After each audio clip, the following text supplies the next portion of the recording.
Chapter 16. Miss Honey's Cottage. Miss Honey joined Matilda outside the school gates, and the two of them walked in silence through the village. They passed the greengrocer with his window full of apples and oranges, and the butcher with bloody lumps of meat on display and naked chickens hanging up, and the small bank, and the grocery store, and the electrical shop, and then they came out at the other side of the village onto the narrow country road where there were no people anymore and very few motor cars. And now that they were alone, Matilda all of a sudden became wildly animated. It seemed as though a valve had burst inside her, and a great gush of energy was being released.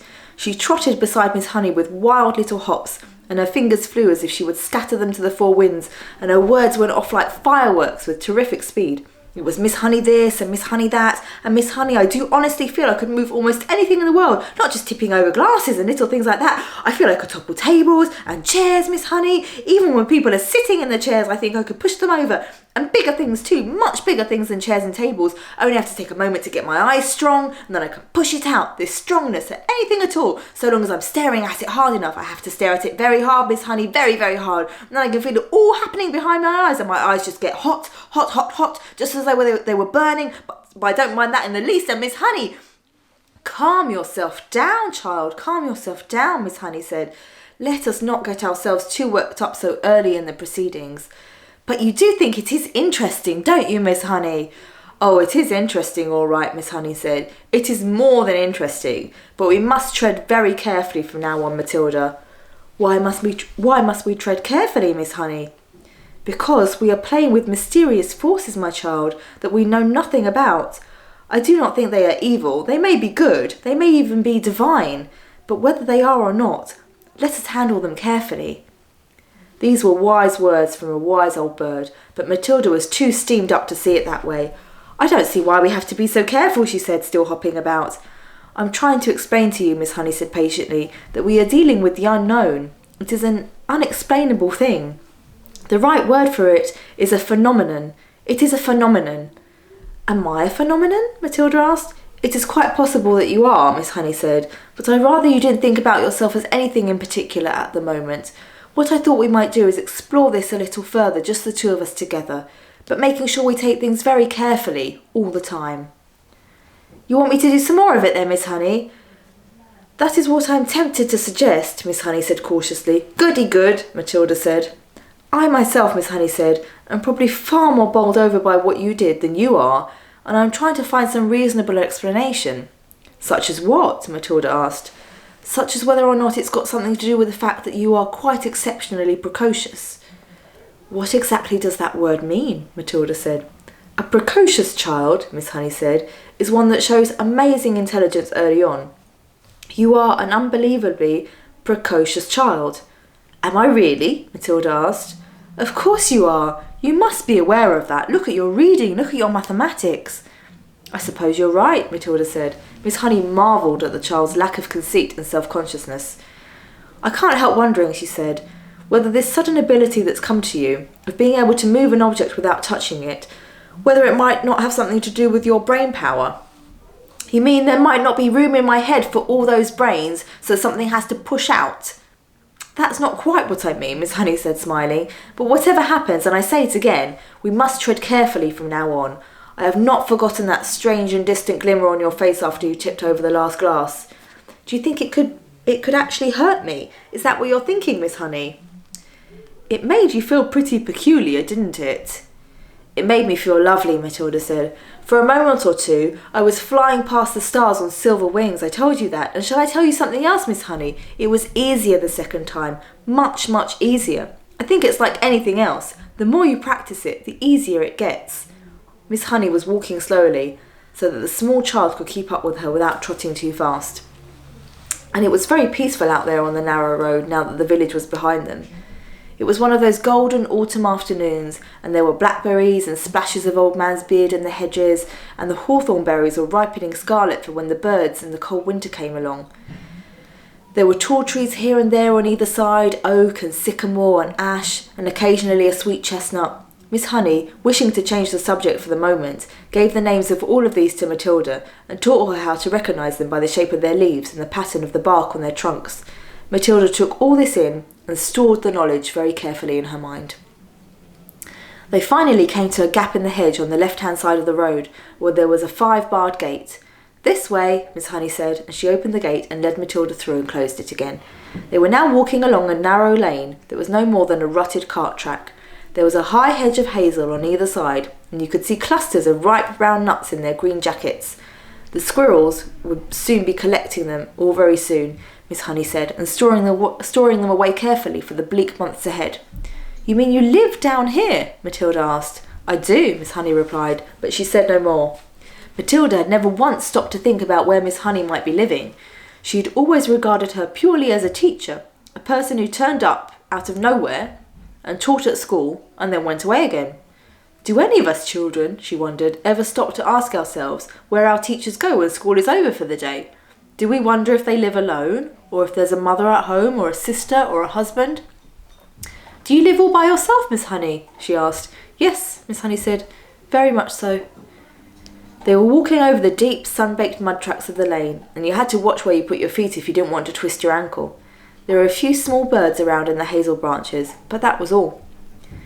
"It's just a farm labourer's cottage," Miss Honey said. "You mustn't expect too much of it. We're nearly there." They came to a small green gate, half buried in the hedge on the right and almost hidden by the overhanging hazel branches. Miss Honey paused with one hand on the gate and said, "There it is. That's where I live." Matilda saw a narrow dirt path leading to a tiny red brick cottage. The cottage was so small, it looked more like a doll's house than a human dwelling. The bricks it were built of were old and crumbly and very pale red. It had a grey slate roof and one small chimney, and there were 2 little windows at the front. Each window was no larger than a sheet of tabloid newspaper, and there was clearly no upstairs to the place. On either side of the path there was a wilderness of nettles and blackberry thorns and long brown grass. An enormous oak tree stood out overshadowing the cottage. Its massive spreading branches seemed to be enfolding and embracing the tiny building, and perhaps hiding it as well from the rest of the world. Miss Honey, with one hand on the gate, which she had not yet opened, turned to Matilda and said, "A poet called Dylan Thomas once wrote some lines that I think of every time I walk up this path." Matilda waited, and Miss Honey, in a rather wonderful slow voice, began reciting the poem.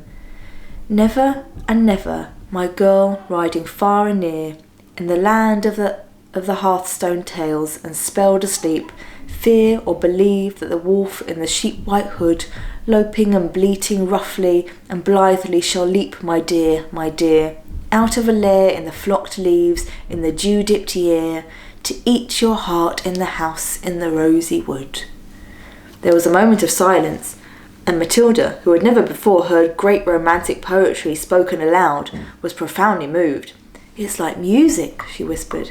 "It is music," Miss Honey said, and then, as though embarrassed at having revealed such a secret part of herself, she quickly pushed open the gate and walked up the path. Matilda hung back. She was a bit frightened of this place now. It seemed so unreal and remote and fantastic, and so totally away from this earth. It was like an illustration in Grimm or Hans Andersen. It was the house where the poor woodcutter lived, with Hansel and Gretel, and where Red Riding Hood's grandmother lived, and it was also the house of the 7 dwarfs and the 3 bears and all the rest of them. It was straight out of a fairy tale. "Come along, my dear," Miss Honey called back, and Matilda followed her up the path. The front door was covered with flaky green paint, and there was no keyhole. Miss Honey simply lifted the latch and pushed open the door and went in. Although she was not a tall woman, she had to stoop low to get through the doorway. Matilda went after her and found herself in what seemed to be a dark, narrow tunnel. "You can come through to the kitchen and help me make tea," Miss Honey said, and she led the way along the tunnel into the kitchen, that is, if you could call it a kitchen. It was not much bigger than a good-sized clothes cupboard, and there was one small window in the back wall with a sink under the window. But there were no taps over the sink. Against another wall there was a shelf, presumably for preparing food, and there was a single cupboard above the shelf. On the shelf itself there stood a primus stove, a saucepan, and a half-full bottle of milk. A primus is a little camping stove that you fill with paraffin, and you light it at the top, and then you pump it to get pressure for the flame. "You can get me some water while I light the primus," Miss Honey said. "The well is out at the back. Take the bucket, here it is. You'll find a rope in the well. Just hook the bucket onto the end of the rope and lower it down, but don't fall in yourself." Matilda, more bemused than ever now, took the bucket and carried it out to the back garden.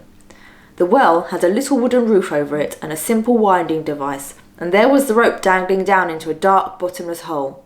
Matilda pulled up the rope and hooked the handle of the bucket onto the end of it. Then she lowered it until she heard a splash and the rope went slack. She pulled it up again and lo and behold, there was water in the bucket. "Is this enough?" she asked, carrying it in.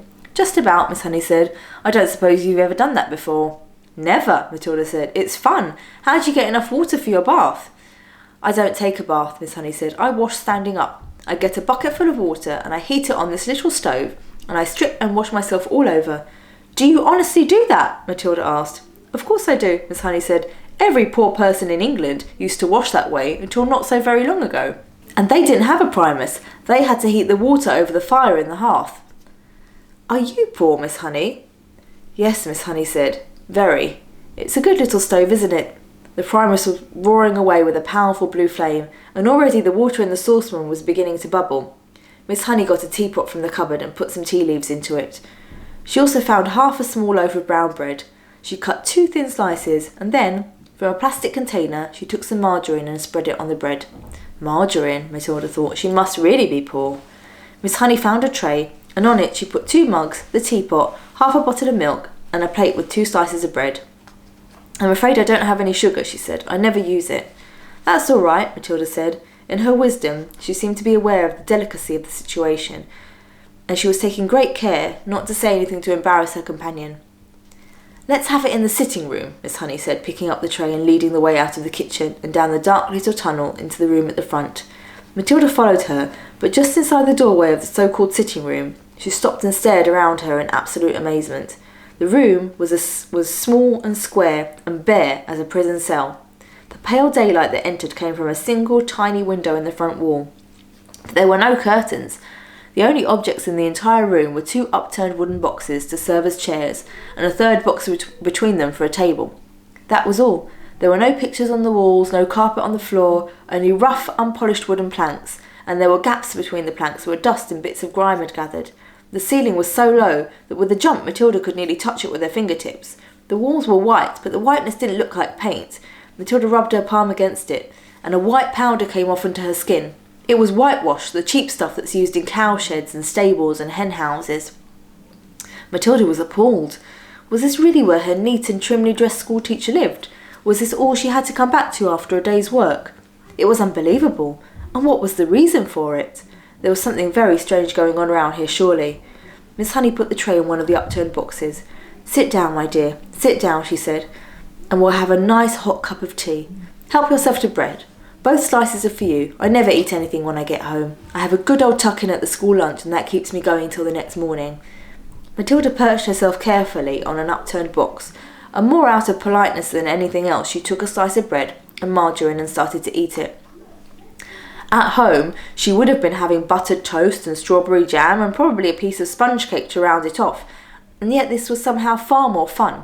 There was a mystery here in this house, a great mystery, there was no doubt about that, and Matilda was longing to find out what it was.